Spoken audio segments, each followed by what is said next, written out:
Welcome to OOTOTV, the Out of the Office investigation from the past into the future of marine navigation and autopilot technology.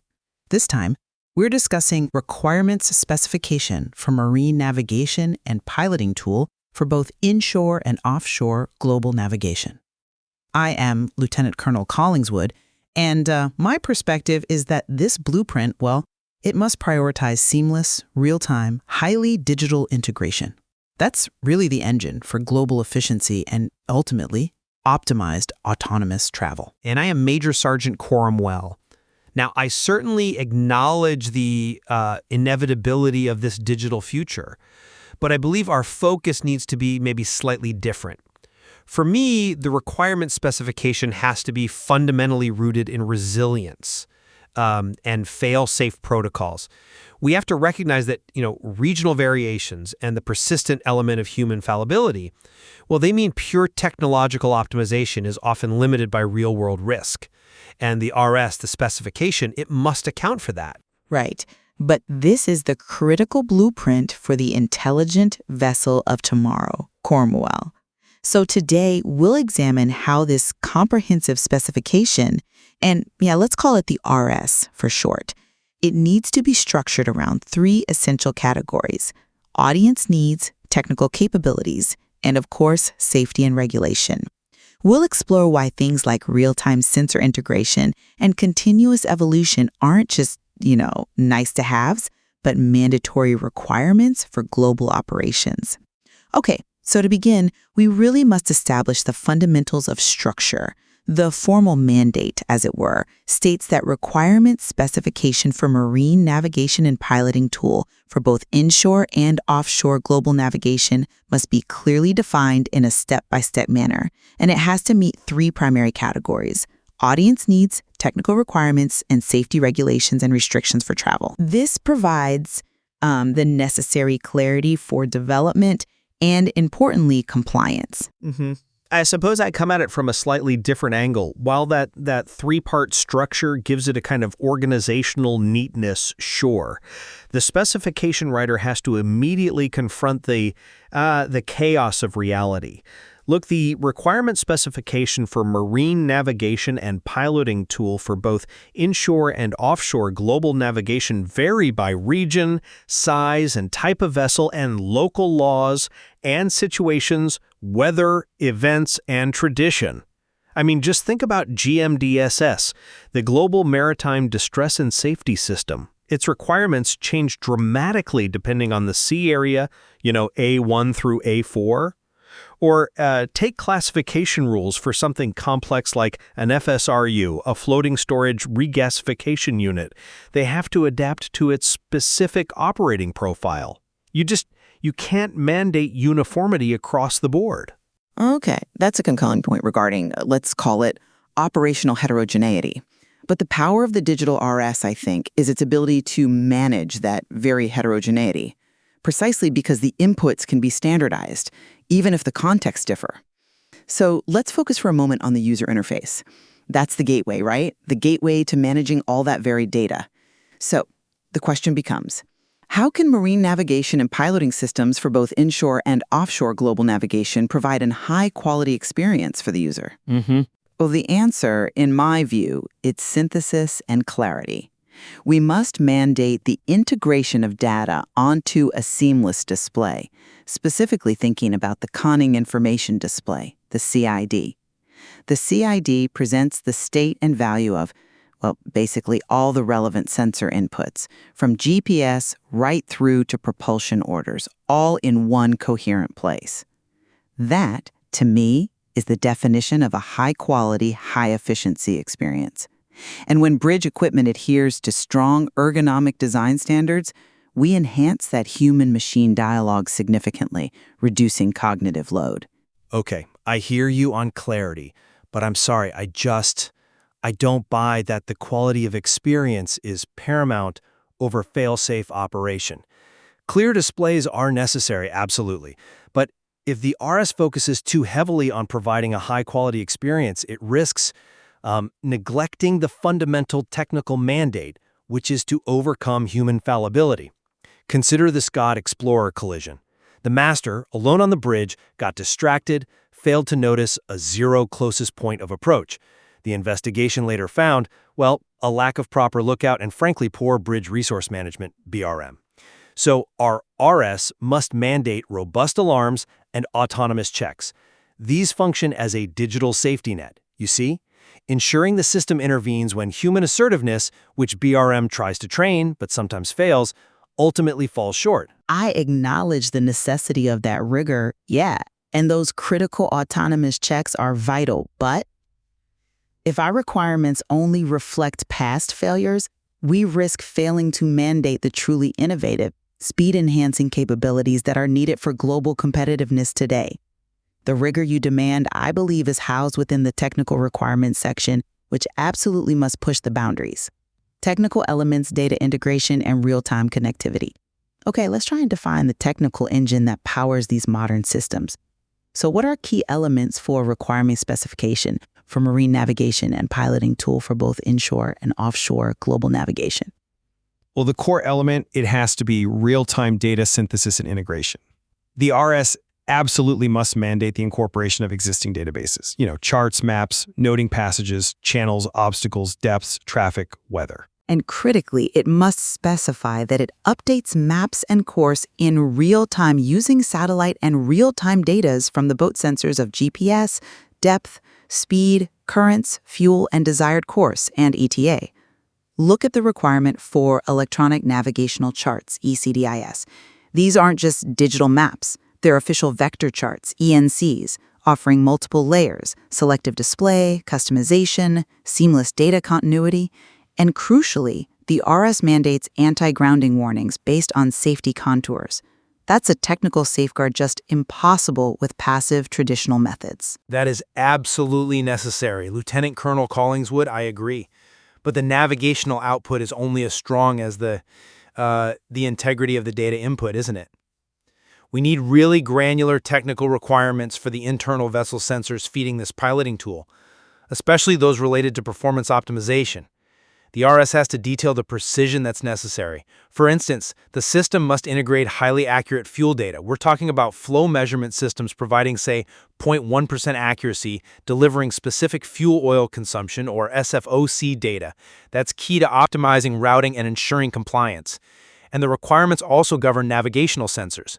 Doppler speed logs need to meet rigorous standards for velocity measurement, and echo sounders require highly precise timing and beam width control to make sure depth readings are reliable, regardless of the sea state. Right? That reliance on real-time, precision data naturally brings us to the global communication architecture. The specification must assume continuous high-bandwidth connectivity basically everywhere.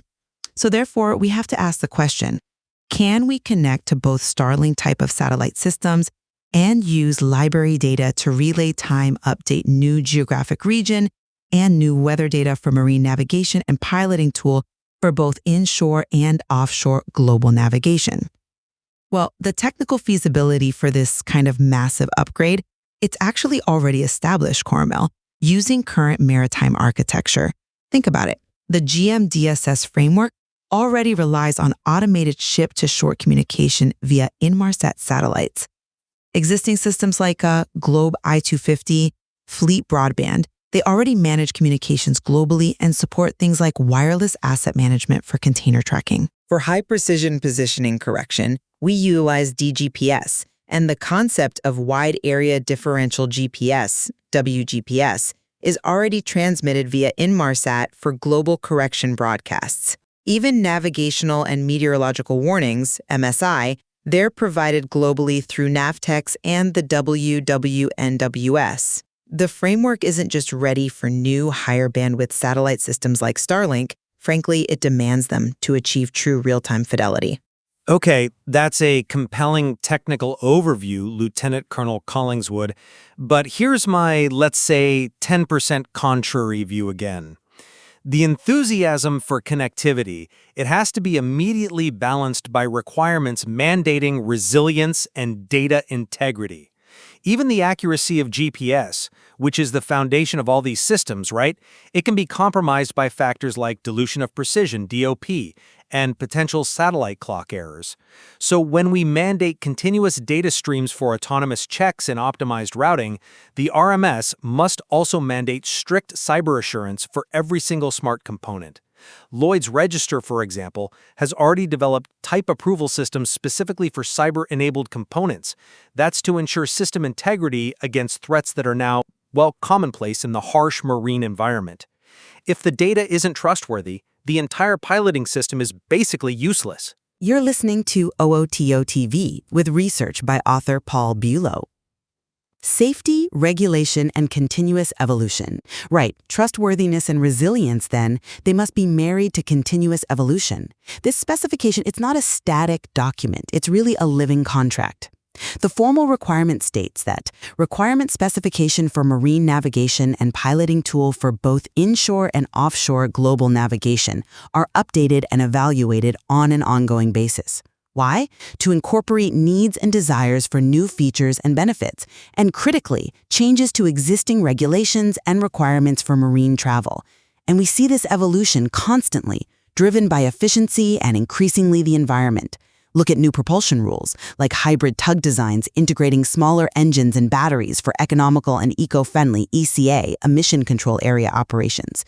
We also see innovations like the water hydraulic controllable pitch propeller, the PCP, that eliminates the risk of oil leakage and contamination, which is a key requirement driven by modern environmental mandates, like the IMO 2020 sulfur cap enforcement or rules for Antarctic operations. I agree that the RS must evolve, yes.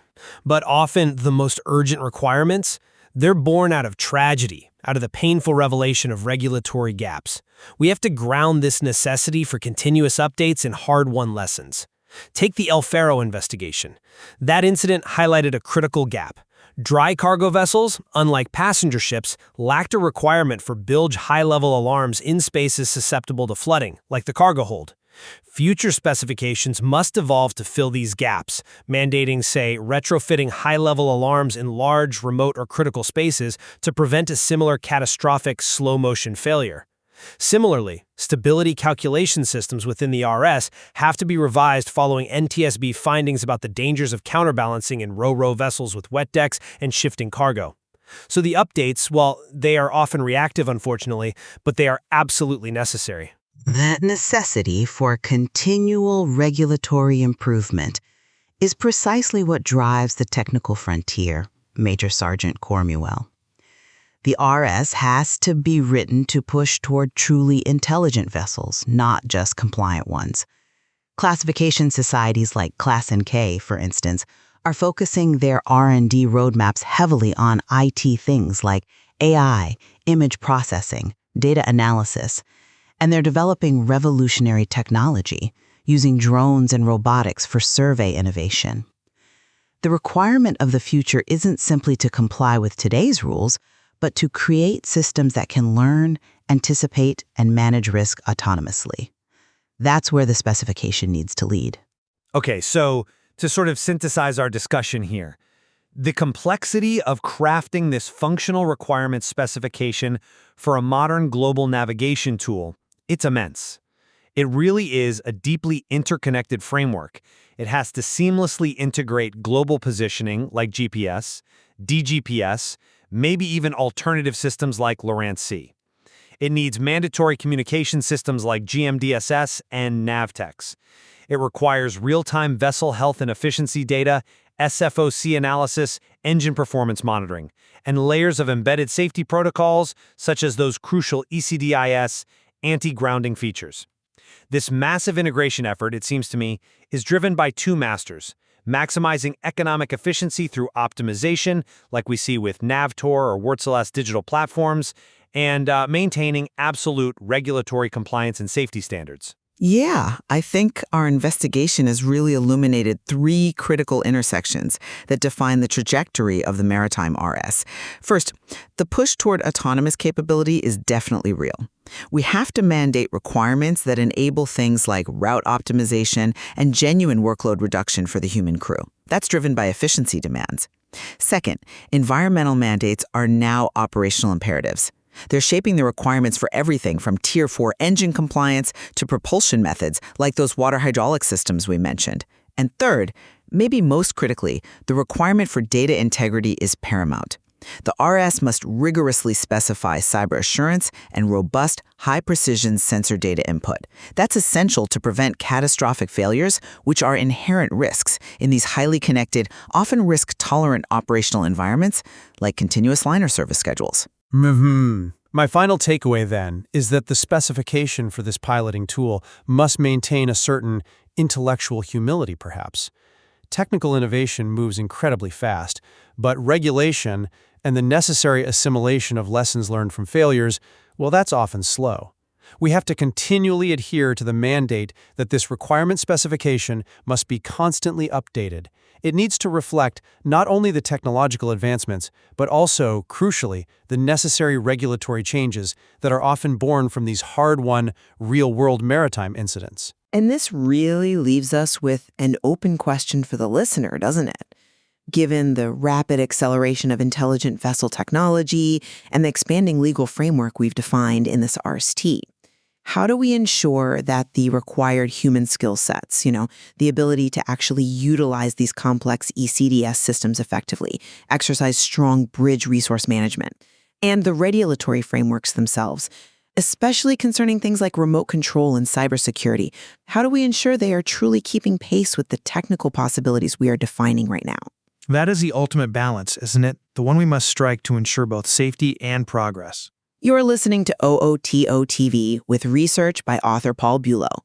Join us next time as we continue our investigation into the future of maritime technology.